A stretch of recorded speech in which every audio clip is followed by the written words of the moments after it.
In August 1947, India gained independence after 200 years of British rule.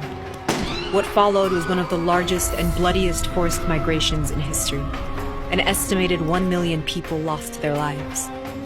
Before British colonization, the Indian subcontinent was a patchwork of regional kingdoms known as princely states, populated by Hindus, Muslims, Sikhs, Jains, Buddhists, Christians, Parsis, and Jews. Each princely state had its own traditions, caste backgrounds, and leadership. Starting in the 1500s, a series of European powers colonized India with coastal trading settlements.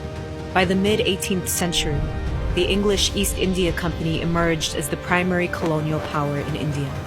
The British ruled some provinces directly and ruled the princely states indirectly. Under indirect rule, the princely states remained sovereign but made political and financial concessions to the British. In the 19th century, the British began to categorize Indians by religious identity, a gross simplification of the communities in India.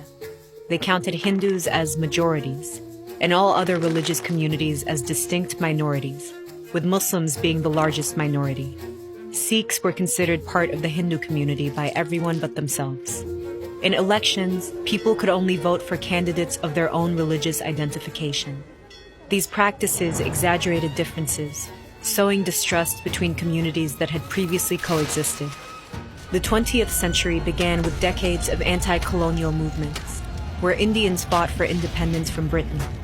In the aftermath of World War II, under enormous financial strain from the war, Britain finally caved. Indian political leaders had differing views on what an independent India should look like. Mohandas Gandhi and Jawaharlal Nehru represented the Hindu majority and wanted one united India. Muhammad Ali Jinnah, who led the Muslim minority, thought the rifts created by colonization were too deep to repair.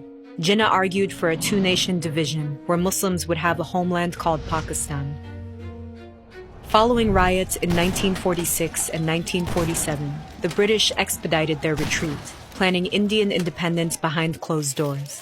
In June 1947, the British Viceroy announced that India would gain independence by August and be partitioned into Hindu India and Muslim Pakistan, but gave little explanation of how exactly this would happen.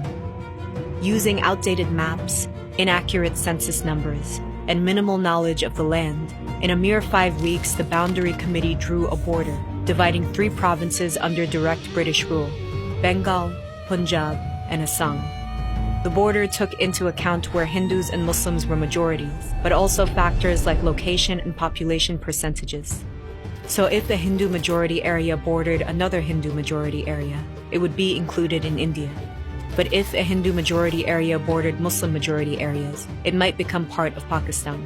Princely states on the border had to choose which of the new nations to join, losing their sovereignty in the process.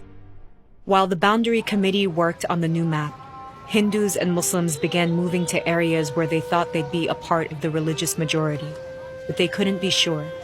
Families divided themselves. Fearing sexual violence, parents sent young daughters and wives to regions they perceived to be safe. The new map wasn't revealed until August 17, 1947, 2 days after independence. The provinces of Punjab and Bengal became the geographically separated East and West Pakistan. The rest became Hindu-majority India. In a period of 2 years, millions of Hindus and Sikhs living in Pakistan left for India, while Muslims living in India fled villages where their families had lived for centuries. The cities of Lahore, Delhi, Calcutta, Dhaka, and Karachi emptied of old residents and filled with refugees. In the power vacuum British forces left behind, radicalized militias and local groups massacred migrants. Much of the violence occurred in Punjab, and women bore the brunt of it, suffering rape and mutilation. Around 100,000 women were kidnapped and forced to marry their captors. The problems created by partition went far beyond this immediate deadly aftermath. Many families who made temporary moves became permanently displaced, and borders continued to be disputed. In 1971, East Pakistan seceded and became the new country of Bangladesh. Meanwhile, the Hindu ruler of Kashmir decided to join India. a decision that was to be finalized by a public referendum of the majority Muslim population. That referendum still hasn't happened as of 2020, and India and Pakistan have been warring over Kashmir since 1947. More than 70 years later, the legacies of the partition remain clear in the subcontinent, in its new political formations, and in the memories of divided families.